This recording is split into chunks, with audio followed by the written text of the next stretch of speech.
আসসালামু আলাইকুম। আপনারা কেমন আছেন? ইনশাআল্লাহ সবাই ভালো আছেন।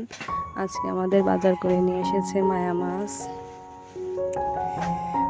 মরিচ, পেঁয়াজ, তেল, বরবটি, আলু। মায়া মাছ আমাদের খুবই পছন্দ, আমাদের পরিবারের সবারই খুব পছন্দ।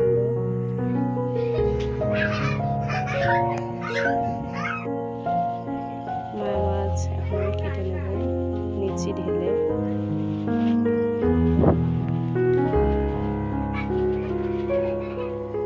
মায়া মাছগুলো খুবই সুন্দর, তাজা।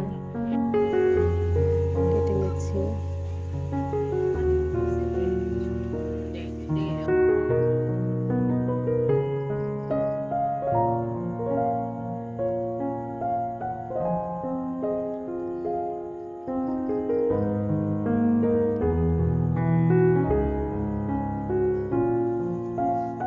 ভালো করে ধুয়ে নেব। কয়েকবার মায়া মাছ ভালো করে ধুয়ে নিতে হয়। গুঁড়ো মাছে প্রচুর পরিমাণে ময়লা থাকে। এখন আলু কেটে নেব। আলু দিয়ে পেঁয়াজ দিয়ে চচ্চড়ি করব। আলু কুচি কুচি করে কেটে নেব।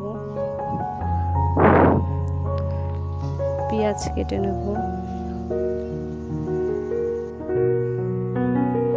এখন মাখিয়ে দেব।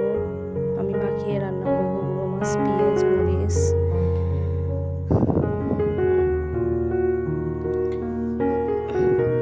দেব পরিমাণ মতো লবণ। দেব এখন হলুদ।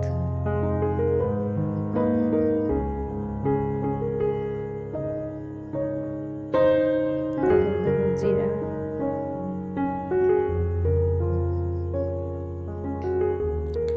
এখন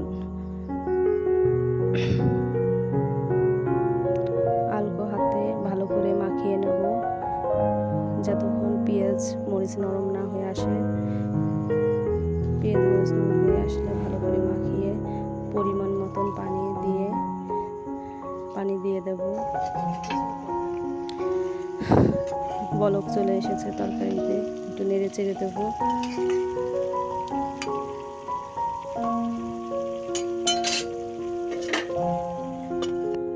ঢেকে দিলাম।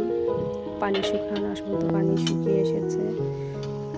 ঝোল রাখবো না, চচ্চড়ি করবো। মায়া মাছের চচ্চড়ি প্রচুর পরিমাণে মজা লাগে, খুবই মজা লাগে।